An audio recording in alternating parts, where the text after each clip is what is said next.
সন্তানেরা যখন অপকর্ম করে তখন সেই পোস্ট থেকে নিজে রিজাইন দিতে আমরা শুনেছি। আজকে আমরা দেখেছি পিতার অক্ষমতার কথা। এই বিশ্ববিদ্যালয় প্রশাসন কত অক্ষম এবং কত অকেজো সেটা আমাদের সামনে আজকে স্পষ্ট হয়েছে। এর পূর্বেও ছাত্রদল যে সন্ত্রাসী কর্মকাণ্ডগুলো করেছে এই ক্যাম্পাসে, শাহবাগ থানায় হামলা সহ শহীদুল্লাহ হলে আগেও এ ধরনের হামলার ঘটনা ঘটিয়েছে। আমরা বারবার নিয়মতান্ত্রিক ভাবে এর বিচার চেয়েছি। আমরা সারা দেশে নিয়মতান্ত্রিকতার সাথে ছাত্রদল সহ আজকের ক্ষমতাসীন দলের যেই সন্ত্রাস, সেই সন্ত্রাসের প্রতিবাদ করে এসেছি। আমরা সারা দেশে দেখেছি যে জায়গায় সন্ত্রাস, যে জায়গায় চাঁদাবাজি, সেই জায়গায় ছাত্র দলের নাম, বিএনপির নাম।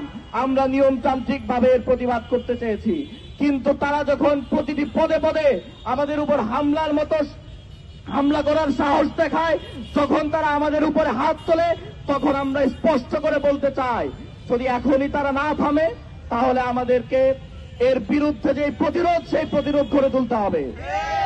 আমরা জুলাই প্রতিরোধ গড়ে তুলেছিলাম, আমরা আবারও প্রতিরোধ গড়ে তুলতে জানি। আমরা ছাত্র সমাজকে আহ্বান করতে চাই, এই ছাত্রদল নতুন করে বিভিন্ন ক্যাম্পাসে গণরুম তৈরি করছে। এই ছাত্রদল নতুন করে আবার গেস্ট রুমের কালচার ফিরিয়ে আনতে চায়। আমরা আপনাদের আহ্বান করতে চাই, কারা আপনার অধিকার নিয়ে কথা বলে সেটি দেখতে শিখুন।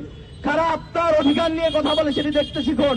যারা নতুন করে গণরুম এবং গেস্টরুম তৈরি করতে চায় তাদেরকে আবারও প্রত্যাখ্যান করুন, যেভাবে আপনারা প্রত্যাখ্যান করেছিলেন। প্রিয় উপস্থিতি, আমরা আজকের এই আয়োজন থেকে জানাতে চাই, ছাত্রদল যদি মনে করে তারা সন্ত্রাস করে পার পেয়ে যাবে কারণ তারা ক্ষমতায় আছে, এতটা সম্ভব নয়। আমরা দেখেছি ক্ষমতার চূড়ান্ত রূপ নিয়েও ছাত্রলীগ এই ক্যাম্পাস থেকে কিভাবে বিতাড়িত হয়েছিল। আমরা ঠিক সেভাবেই ছাত্রদলকেও বিতাড়িত করব যদি সেই প্রয়োজন আসে।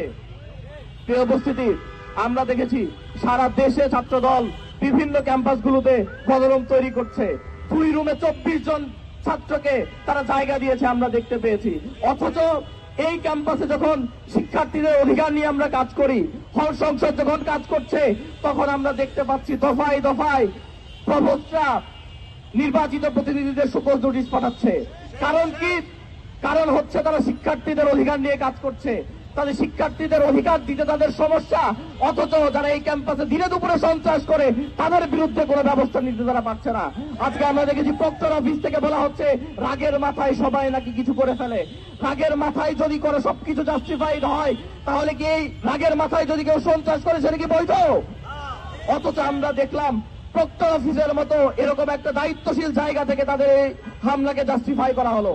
আমরা জানাতে চাই, এ ধরনের বক্তব্যকে অবশ্যই প্রত্যাহার করতে হবে এবং এই বিশ্ববিদ্যালয়ের শিক্ষার্থীদের কাছে ক্ষমা চাইতে হবে। প্রিয় উপস্থিতি, আপনারা জানেন ছাত্রদল তাদের যে অব্যাহত সন্ত্রাস, সেই সন্ত্রাসকে চালু রেখেছে।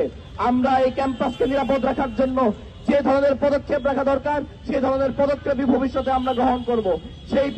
সেই পদক্ষেপগুলোর সাথে, সেই সংগ্রামের সাথে আপনারা প্রত্যেকেই অংশ নেবেন, সেই আশাবাদ রেখে আজকে যারা এসেছেন সাংবাদিক সহ প্রত্যেক